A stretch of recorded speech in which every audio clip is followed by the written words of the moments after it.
जय हिंद दोस्तों, स्वागत है आप सभी का इस चैनल पर।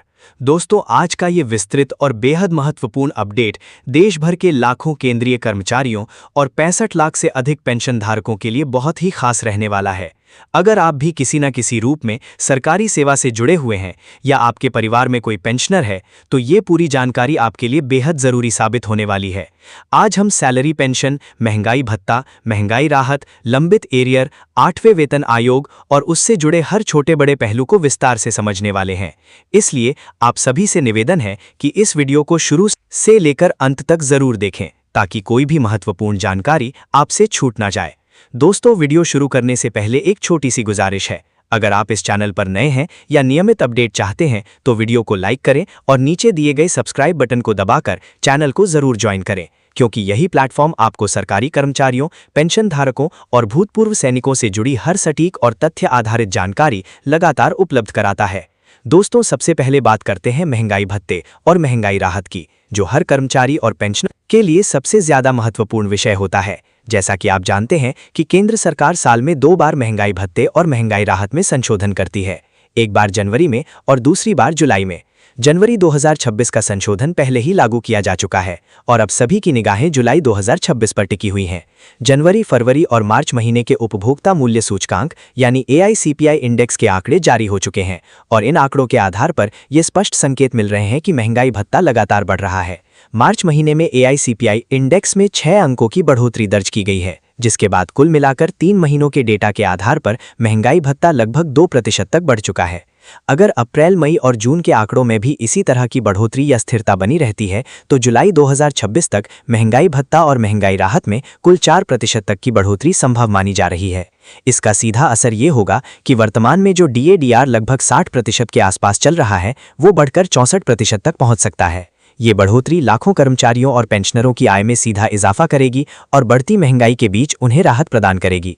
अब दोस्तों, बात करते हैं एक बेहद महत्वपूर्ण और ऐतिहासिक टिप्पणी की, जो हाल ही में सुप्रीम कोर्ट की ओर से सामने आई है। सुप्रीम कोर्ट ने अपने एक फैसले में साफ शब्दों में कहा है कि पेंशन कोई दान या चैरिटी नहीं है, बल्कि ये कर्मचारियों का कानूनी अधिकार है। ये टिप्पणी सिर्फ एक बयान नहीं, बल्कि उन लाखों पेंशनरों के सम्मान और अधिकार की पुष्टि है जो वर्षों तक अपनी सेवा देकर रिटायर हुए हैं। जब कोई कर्मचारी अपनी पूरी जिंदगी सरकारी सेवा में देता है तो वो केवल काम नहीं करता, बल्कि अपनी ऊर्जा, समय और जीवन का बड़ा हिस्सा उस संस्था को समर्पित करता है। ऐसे में रिटायरमेंट के बाद मिलने वाली पेंशन उसकी मेहनत की कमाई होती है, ना कि कोई कृपा या सहायता। सुप्रीम कोर्ट ने यह भी स्पष्ट किया है कि सरकार या कोई भी संस्था पेंशन को अपनी मर्जी से रोक नहीं सकती, उसमें कटौती नहीं कर सकती और ना ही उसे देर से देने का अधिकार रखती है। इसका मतलब ये हुआ कि पेंशनर अब और अधिक मजबूती के साथ अपने अधिकार की मांग कर सकते हैं और अगर कहीं भी उन्हें भुगतान में देरी या गलत कैलकुलेशन का सामना करना पड़ता है तो वे कानूनी रास्ता अपना सकते हैं। दोस्तों, इस फैसले का असर सिर्फ वर्तमान पेंशन पर ही नहीं, बल्कि लंबे समय से लंबित पड़े 18 महीने के एरियर के मामले पर भी पड़ सकता है। जैसा कि आप जानते हैं कि कोरोना काल के दौरान रोके गए 18 महीने के DA एरियर का मुद्दा अभी भी लंबित है और इसे लेकर लगातार कर्मचारी संगठन और पेंशनर संघ आवाज उठा रहे हैं। वरिष्ठ वकील और कई विशेषज्ञ पहले ही ये कह चुके हैं कि ये एरियर कर्मचारियों और पेंशनरों का अधिकार है और इसे रोका जाना पूरी तरह से अनुचित है। अब जब सुप्रीम कोर्ट ने स्पष्ट कर दिया है कि पेंशन और उससे जुड़ी हर राशि एक अधिकार है, तो ऐसे में ये उम्मीद और भी मजबूत हो गई है कि आने वाले समय में इस मामले पर भी कोर्ट की ओर से बड़ा फैसला आ सकता है।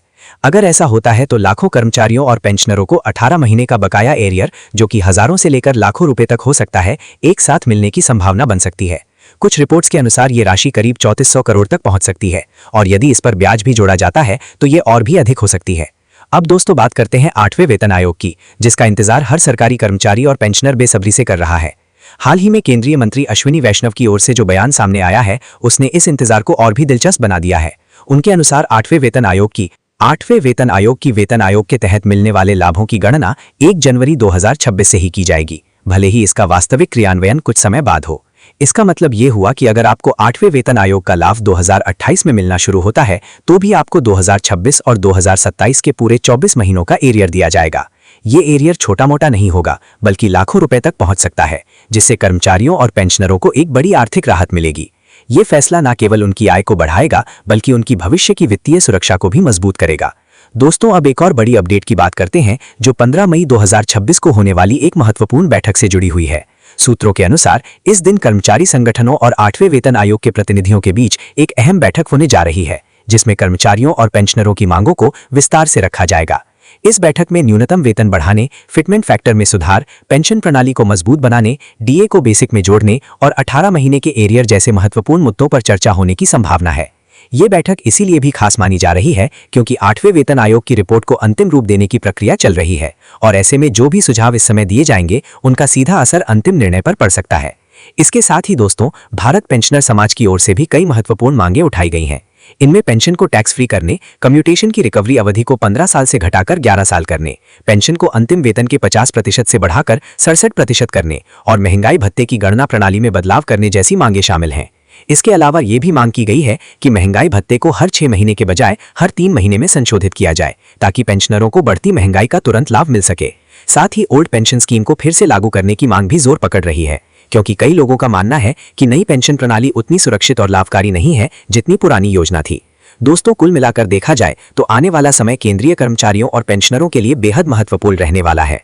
एक तरफ महंगाई भत्ते में संभावित बढ़ोतरी है, दूसरी तरफ सुप्रीम कोर्ट का मजबूत फैसला है, तीसरी ओर 8वें वेतन आयोग से मिलने वाली बड़ी राहत है और चौथी तरफ लंबित एरियर का मुद्दा है जो किसी भी समय बड़ा रूप ले सकता है। इन सभी बातों को देखते हुए ये कहना गलत नहीं होगा कि आने वाले कुछ महीने कर्मचारियों और पेंशनरों के लिए कई बड़े बदलाव लेकर आ सकते हैं। इसलिए जरूरी है कि आप सभी इन अपडेट्स पर नजर बनाए रखें और सही जानकारी के साथ आगे बढ़ें। जय हिंद, जय भारत।